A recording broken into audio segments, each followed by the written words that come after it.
school D&D and tabletop games. The pandemic forced a lot of us to get creative with what kept us busy inside. For more than 2 years, people were forced to completely change their habits, and it led to a lot of people developing new hobbies and touching back on ones that they once enjoyed when they were younger. For a lot of kids, and maybe the majority of people, it's easy to just turn on a TV, turn on a gaming system, and be entertained for hours, but it can only be so entertaining for so long, right?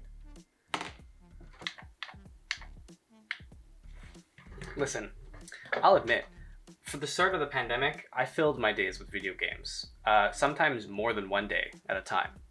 But that got tiring as well. So how do people keep busy, you know? But thankfully, one of my friends, Hannah, who you'll see later in this video, introduced me to a little game called Dungeons and Dragons. Dungeons and Dragons is a tabletop game that started in 1974. So you play Dungeons and Dragons using a bunch of different dice. This one's weird. This one's called a D20. You have a D6, you got a D10, D12, D1. You have all these different weird shaped dice that are a little bit different than the standard 6-sided die that we know. And so you can buy these sets of dice of what we traditionally call hobby shops. Now there's a few of them located around the West Island, and they specialize in some, maybe some may consider unique hobbies. These unique hobbies could be anything from model cars to cards to collectibles to models to dice like these ones and the books that go along so you can play the game. What's great about technology these days is that a lot of what we can do in person can also be made online. So there isn't really all that need to go out and buy all these intricate sets of dice when you can throw them onto a screen or use a bot in services like Discord. As far as the current state of tabletop gaming, I think I can't speak for the community at large, but in my personal life, I've noticed that I am either meeting people who play quite often or meeting people who are like really open to and excited at the idea of playing, and it was not the same 5 or 6 years ago. So it's really cool. It's super cool. I have people to play with, and the campaign that you and I played together online, the online aspect was really cool because it allowed us to all be in different places playing together. So it was a nice social aspect, like it was a nice social thing during isolation. But I think that a lot of my feelings towards computers have changed over the course of the pandemic, and I'm much less inclined to want to socialize on them.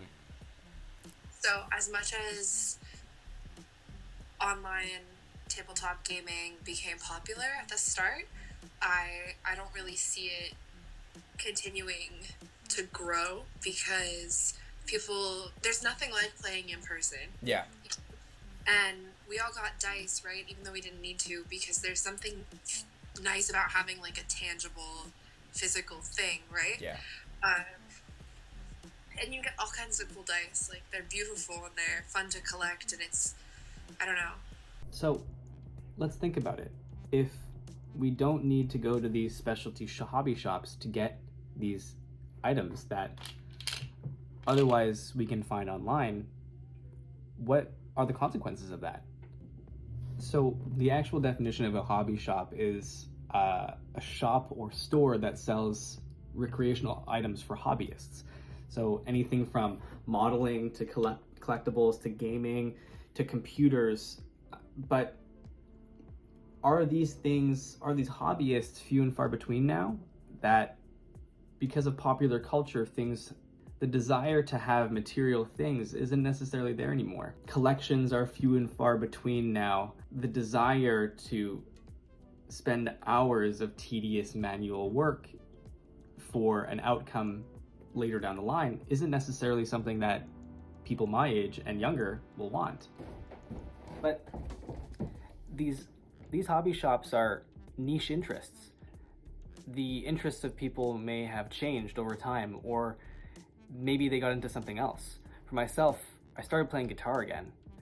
And for others, some people got into art, started podcasts, got really creative in terms of how they spent their time inside.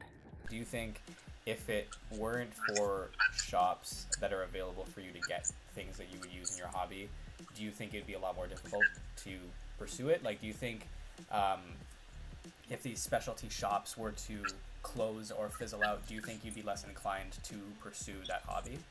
I think that I just wouldn't know that they existed. Okay.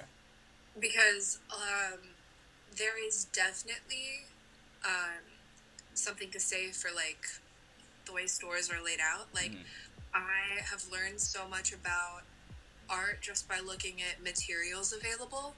I've learned so much. Like I when I was on my bookbinding journey, I needed a really specific glue, I needed specific tape, and I needed a bone folder. And I went to like 5 different stores. Nobody had a bone folder because it's like a specialty craft item. And it was very disheartening to think, damn, I'm going to have to order one from Amazon. But I was at the hobby store and I found something that would work the exact same way. It was like an acrylic paint spatula thing, but it was hard, and I tested it out on some paper and it gave me like a really good crease, so I just got that instead. Nice. And there's no way I would have known that or thought of that had I not seen it at the store, and I wouldn't have made that, I wouldn't have been able to make that substitution, and then I wouldn't have done my project, and all this to say, like, hobby stores are very important. So when people are inside and have nothing better to do, they start to get creative. A few friends of mine, Diego and Ravine, started podcasts just because they wanted to combine their interests and doing something creative by talking about it to the world. Do you think you would have pursued making a podcast regardless of the pandemic, or do you think the pandemic kind of forced you to do it? It it helped us like a lot. Like it gave us like that extra time we needed to actually like, sit down and talk like, okay, like how can we start this and how do we start this? So like, yeah, the pandemic really did help a lot, and it like brought us to like implementing a lot of ideas that we always wanted that we had before the pandemic into reality. So I would say, yeah, the pandemic did help us. And like now moving on to Diego, would you say the same thing, or was like your interest in doing it and talking about it more like as more Marvel movies came out, for say? It's yeah. I mean, like Robin said, it's the pandemic, the time that we had on our hands helped us because you had time to prepare, also to organize your ideas, but at the same time, like we didn't, like I think without the pandemic, I would have do it either way. It would have been more difficult for me to organize my time with school, with work and everything.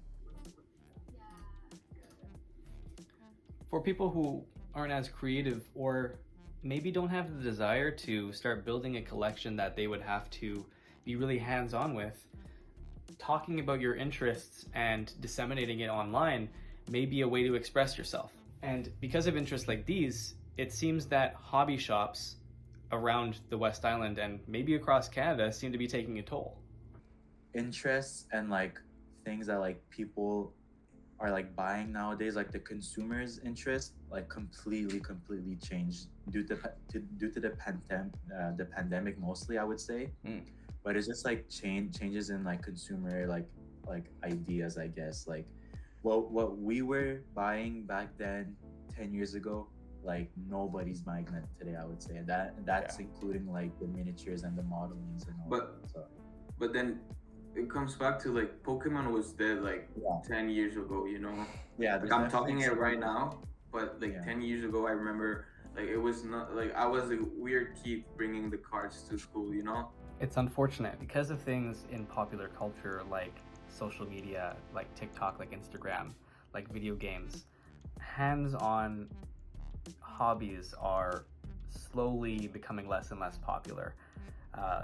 These hobbies refer to a time before the internet, before video games, before cell phones, and ultimately when people had more time.